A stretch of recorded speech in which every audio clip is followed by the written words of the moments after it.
Hello student, in standard 8 maths. Today in a ninth chapter, discount and commission, we are going to learn commission. As we learned in the previous video, the discount, this is the another topic, that is commission. Sometimes it is not possible for the company to sell their manufactured goods. In such case, a company assign a responsibility of selling the goods. Means like book, clothes, etc. The work of selling goods is often done by a person or an organization other than the manufacturer. Means this is the work related to the selling goods other than the manufacturer. The remuneration received for this service is called as a commission. Remuneration, ज्याला आपण मोबदला असं म्हणत असतो, हे विक्री करण्याचे एक काम आहे. निर्मिती असणे, मॅन्युफॅक्चरर असणे हे वेगळं. निर्मात्याने समजा एखादी वस्तू बनवून दिली, समजा हा पेन आहे, हा बनवून दिल्यानंतर हे तो निर्माता विकत बसणार नाही. हे विकण्याचं काम कोणाला तरी दुसऱ्याला द्यावं लागेल. मग त्याला दिल्यानंतर त्याला काहीतरी आकर्षण असावं, कारण याच्या तुलनेने कंपनीचा कॉम्पिटिशन म्हणून, स्पर्धा म्हणून इतर सुद्धा पेन असतील.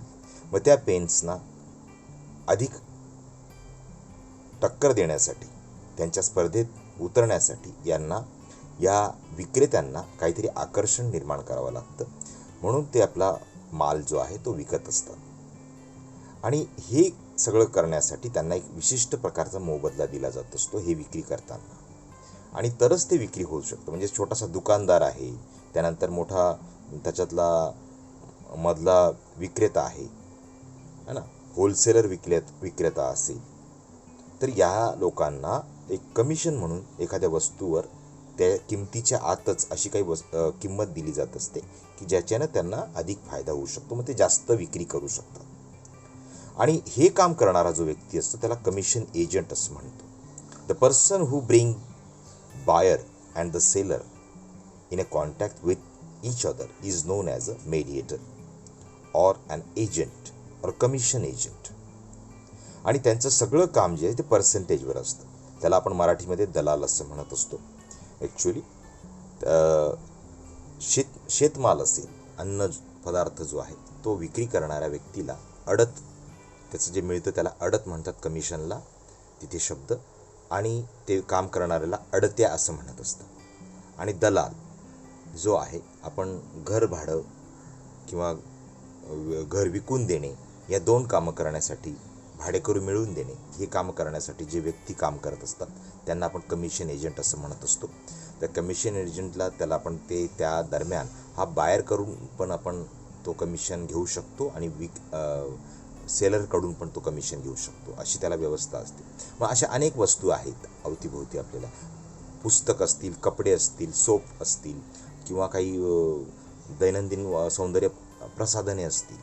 तर या वस्तूंमध्ये एक विशिष्ट प्रकारचं वर्किंग हे चालत असतं. हे वर्किंग करत असताना त्यांना कमिशन दिलं जात असतं. सेलिंग करणाऱ्या लोकांना ते कमिशनवर, ते आधारावर ते काम करत असतात, लोकांना कॉन्टॅक्ट करत असतात. आणि the person brings buyer and seller, म्हणजे ते बायरला आणि सेलरला एकत्र आणण्याचं काम करत असतात. म्हणून त्यांना मोबदला दिला जातो. रिम्युनरेशन म्हणजे मोबदला तो दिला जात असतो, त्याला कमिशन असं म्हणतात. हेच जर भाजीपाला असेल, कांदा असेल, कोणता शेतमाल असेल, तर त्यांचं जेव्हा विक्री करण्याचं एक कृषी उत्पन्न जे म्हणतो आपण त्याला, तर तेथे जे काम करणारे लोक असतात त्यांना दलाल न म्हणतात, अडत्या असं म्हटलं जात असतं. आणि त्यांना त्याच्यातून अडत मिळत असते, ज्याला कमिशन हा शब्द मानला जातो. हा पूर्वीपासून आपण मानत आलेलो आहोत. तर आपण याच्यावरती आता उदाहरणं सेम डिस्काउंट सारखीच आहेत, त्याच्यात काही बदल झालेला नाही.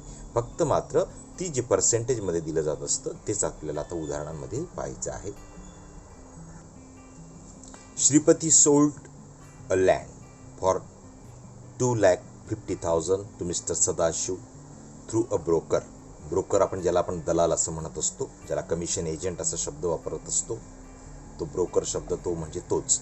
रिसीव 2% ब्रोकरेज ज्याला आपण कमिशन असं म्हणत असतो. From the both find the total brokerage received by the broker. ब्रोकरने श्रीपती आणि सदाशिव हे 2 ग्राहक घेतलेत आहे. याच्यात विक्रेता जो आहे तो कोण आहे? श्रीपती आहे आणि सदाशिवने ते लँड घेतलेली आहे 2.5 लाखामध्ये. आता ब्रोकरने काय केलं की त्याला 2% त्याला मिळणार, म्हणून त्याने बायरला आणि सेलरकडून तो दोघांकडून घेणार आहे. तर ती त्याच्यातली त्याची जी आहे ती त्याच्या मोबदला आहे, रिम्युनरेशन म्हणतात त्याला. The price of the land किती आहे? आता बघूया आपण कसं सोडवायचं. Price of the land 2,50,000. Brokerage 2%, 2/100 याला गुणिले करायचं. 2,50,000च्या 2% आपण जी मागे कृती करत होतो तसंच. तर ती आपल्याला काढता आली. हे 2 शून्य कट झाले, 2500 उरले. 2500 गुणिले 2, 5,000 रुपये. त्याला एकाकडचा ब्रोकरेज मिळणार आहे 5,000 रुपये. Brokerage receive from the both buyer and seller. त्याला ब्रोकरेज कोणाकडून भेटणार आहे? दोघांकडून मिळणार आहे. 2.5 लाखाची जमीन विकून दिली तर त्याला 2% 5,000 या व्यक्तीकडून भेटणार, 5,000 दुसऱ्या व्यक्तीकडून भेटणार. टोटल ब्रोकरेज त्याला किती मिळाला? 5 आणि 5 10. त्याला त्या सगळ्या कामामध्ये, त्याला विकून देण्याच्या कामामध्ये त्याला मिळाला आहे 10,000 रुपये. त्याला ते काम करताना मिळालेलं आहे. त्यामुळे हे ब्रोकरेजचं काम हे या पद्धतीने चालत असतं. केवळ तेच नाही करतात, त्या लोकांशी संपर्क ठेवणे, त्यांना नेहमी एकत्र भेट घडून आणणे, त्यांचा तो सगळा कॉन्ट्रॅक्ट टाईप करणे, ते विक्री करून देण्यासाठी त्यांना शेताची जी भरावी लागते, फीस भरावी लागते गव्हर्नमेंटची, ती भरणे, या सगळं काम जे आहे ते सगळं हे व्यक्ती करत असतात. म्हणून त्यांना ते ब्रोकरेज हा द्यावा लागतो. त्याच्यात काही ते वाईट नाही आहे. कामाच्या मोबदल्याचा तो भाग असतो. थोडंसं बदल असलेलं हे गणित आहे. Sukhdev sold 10 quintals of the wheat of ₹4,050. आता इथे अडत्यांचं मालाचं आपल्याला बघता येईल. For the quintal from an agent the commission was paid at the rate of 1%. Find the amount of the Sukhdev received after selling the wheat. गहू विकायचा आहे. तो 10 क्विंटल गहू जो आहे तो 4,050 रुपये पर क्विंटल. शब्द बघा, 4,050 रुपये पर क्विंटल. एका क्विंटलला किती? 4,050 रुपये. 10 क्विंटलला किती?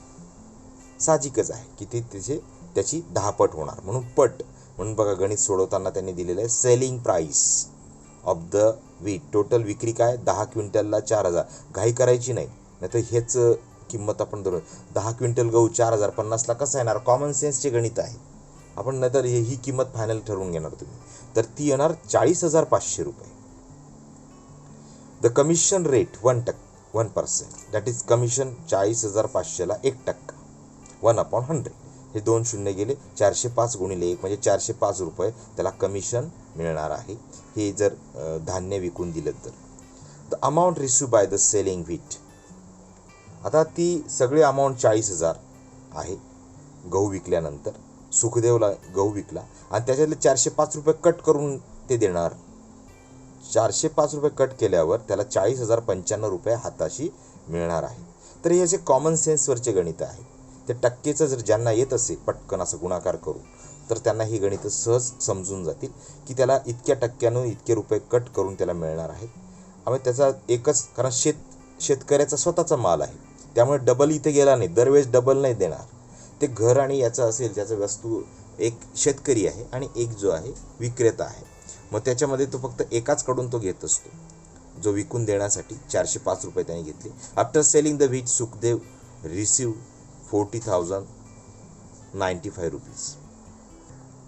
प्रॅक्टिस सेट 9.2 मध्ये John sold book worth ₹4,500 for a publisher. For this he received 15% commission. Complete the following activity. Find the total commission of John. जॉनने काय केलं? बुक विकले. किती रुपयाचे? त्याची सेलिंग प्राइस किती होती? 4,500. रेट ऑफ कमिशन किती होतं? इथे दिलेले 15%. कमिशन ऑब्टेन म्हणजे काय? 15/100 आणि किती? 4,500. तर आता हे जे कमिशन असेल ते आता मिळालेलं, त्याला जर आपण केलं गणित केलं तर हे 2 शून्य काढणं 15 आणि 45चा गुणाकार केला आपल्याला मिळाला 675 रुपीज. त्यांना कमिशन मिळणार. जॉनला किती मिळणार? 4500चे पुस्तकाला मध्ये त्याला 15% कमिशन मिळणार. 675 रुपये त्याला विक्री करून त्याला मिळणार आहे. Rafiq sold flowers worth 15,000 by giving 4% commission to the agent. Find the commission he paid. Find the amount received by the Rafiq. Rafiq याने 15,000चे 4% कमिशन, त्याने जे फ्लावर्स विकलेले आहेत फुलं, तर त्याला कमिशन म्हणून त्याला किती मिळणार आहे? 4% मिळणार आहे. तर साहजिक आहे 15,000ला आपण 4%ने गुणायचं. Selling price 15,000, commission 4%. कमिशन आता ते किती कमिशन, त्याला percentage commission into the selling price. किती आहे पर्सेंटेज कमिशन? 4%. आणि सेलिंग प्राइस किती आहे? 15,000. हे 2 शून्य जातील, हे 2 शून्य जातील. 150 गुणिले आपल्याला मिळतात 4 गुणिले 150 म्हणजे 15 चौक 60 आणि आपल्याला मिळाले 600 रुपये. Amount received. आता टोटल त्याने अमाऊंट रिसिव्ड किती झाली? Amount received by the Rafiq, selling price minus commission.